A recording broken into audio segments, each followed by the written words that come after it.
Step one, I figured out what I liked doing. I was lucky. I generally had a passion for taking video cameras and photo cameras and taking pictures and filming things and making little videos with my friends. So basically anything that you have that you already like doing, whether that's cooking or gardening or landscaping or taking pictures like I did, designing websites, anything that you enjoy, for the most part, as long as it's something that other people might need, you can make money at it. And that leads us into step two.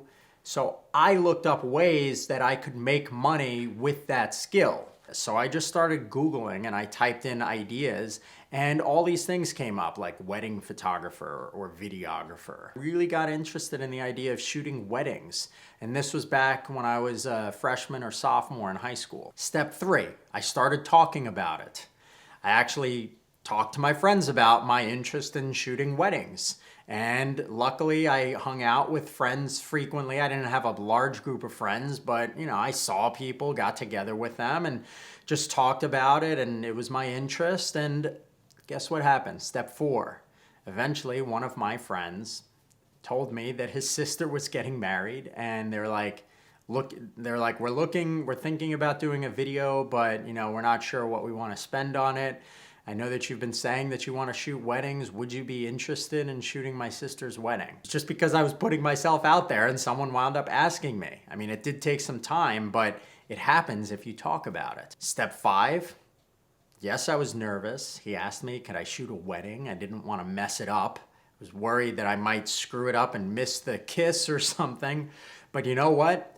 I was like, whatever. I'm charging a super cheap rate and they know that I'm new at this, so the risk is kind of on them. So I said yes. And I shot it for them. I charged a super cheap rate. I charged like $400 and I shot it for them. And I made sure to do the best possible job that I could. Step six, after I did a great job and they were super happy with it and they knew that I charged a super cheap rate, guess what happened? I started getting phone calls from their friends saying, hey, you shot so-and-so's wedding. I was wondering, what would you charge to shoot my upcoming family event? And within a couple of months, I was shooting all these events. Of course, I was charging like nothing, just a couple $100 for each one, but people were referring me. Step seven, eventually I moved to New York City to go to college. I was very lucky. I applied to only a few places, got rejected from a number of them, but I got accepted at NYU for their film program, which was like, oh my gosh, I was so excited about that. I moved to New York, and the first year or two, I did nothing with my business. I did not shoot anything. I was purely focused on school and learning the new city and all of that. About halfway through my sophomore year, I decided to start focusing again on my business. And I started shooting some events and took out the old camera, and a couple of friends of mine from the film program who were actors asked if I could do their headshot for them. And at the time, I didn't even know what a headshot was. I had no clue. But you know what? Just like with the wedding video, because I had the camera there and I talked about what I was doing, somebody wound up asking me and I said, sure. And I shot a couple people for free, and it wound up leading into more business. Step eight. I made sure to do those headshots, those first few that I did for free, fantastically. And I really went above and beyond for people. And within just a couple more months, I was still shooting some weddings, but now I was also starting to shoot some headshots. I was doing like 2 or 3 jobs a month and, maybe charging like $75. Step nine, I actually went out and started posting up flyers everywhere. I was going to acting schools. I was posting things up at NYU, $50 headshots or something. It was crazy. I was posting them up everywhere. I had those little things that you can pull off, with your contact info. You pull off one of the little tabs. And I was getting calls. It wasn't very much. Most of my business was coming through referrals, but I was getting calls. Step 10, I decided to start focusing on search engine optimization. I had a goal that I wanted to get my website to show up on Google for the words cheap headshots NYC. Why cheap?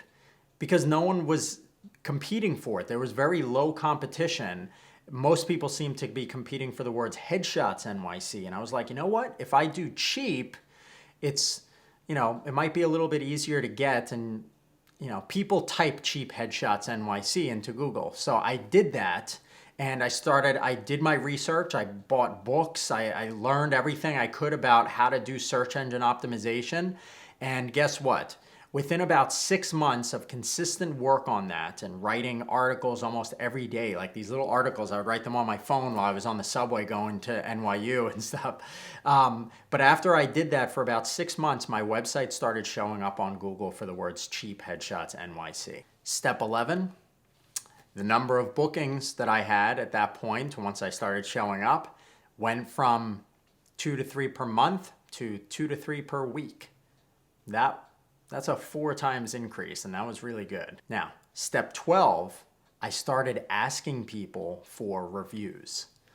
I knew that if I could, not many other photographers had reviews out there. And I looked, and the most that someone else had was like 11 reviews on Google. And I'm like, if I'm shooting 2 or 3 people per week and I get reviews from almost all of them, within a couple months, I could be the top rated photography studio in New York for headshots. So I did that. I made it consistent, and every single client that I worked with, I asked for a review, and I'd say about 50% of them actually wrote reviews for me. Step 13. As I was asking for these reviews, I decided that I wanted to start targeting the words headshots NYC, because my website was already starting to show up for cheap headshots NYC. But if I could do headshots NYC, I could get a lot more traffic. So as I'm writing reviews and doing my business, and also I was in college at this time, it was probably junior or senior year at this point, but I started working on it, and I was writing more of those articles. And again, following the advice that I learned in the books that I had bought. And yes, nothing happened for another 10 or 11 months. I was still ranking, but I still followed through, and I did not give up because I knew that it takes a long time to do SEO. But guess what happened? Step 14, my website started showing up for the words headshots NYC. Now my site was generating anywhere from 5 to 12 shoots per week. And that was huge. That's 20 to 50 almost shoots every month that I was doing headshots. This is people who are finding me from the words cheap headshots NYC and headshots NYC. Plus, I was starting to get more and more reviews. So at this point, I was ranked the #1 studio, and business was going well. I was still like towards the bottom of the page on Google, but I was on the first page for the words headshots NYC. Step 15, I started going way deeper on marketing. I invested money into marketing courses, and I really started learning how to do something called education-based marketing and consultative selling and all kinds of things like that. And I mean, that combined with the additional reviews and my website continuing to go up on Google brought me to where I was 4 or 5 years ago. I'm further along now, but that was at the point of 120 shoots a month, or 30 shoots per week. Finally, step 16, which brings me to where I am now, is I started actually hiring and training other people. And that was about 5 years ago. So once I brought on photographers and taught them everything that I knew about shooting headshots, once I brought on somebody who could do email scheduling and all of these other things, sure, it cost money, and I had to spend some money with an accountant and a lawyer to learn how to get people on payroll, and I had a whole issue with like workers' compensation and stuff. But basically, I've learned all of these things, and to grow to the point where I am now, which is shooting more than 120 shoots per month, charging higher rates, and not having to work and do them. When you can build a side income or a freelance business for yourself, and it provides you with consistent money, and you systematize things, and you understand not the most advanced strategies, just the basics of marketing and selling and understanding your customer's mind. When you start to really learn these things and you actually apply them to a business, you can easily change your entire life. You can have flexible time. Imagine being able to sleep to whatever time you want and then getting all of your work done in the first couple of hours of the day so that the rest of the day you can go to acting classes or attend auditions or whatever your goals are. Imagine being able to take something that you've built that you enjoy, like let's say you really love doing web design, and you can take that and scale it. And maybe you work with lots of clients and you have some other people who work for you, you hire an assistant or something, or maybe you just do it yourself and you charge people $5,000 or $10,000 for a website and you just work with one person per month. The flexibility that you have when you start a side income that supports your primary income basket is huge.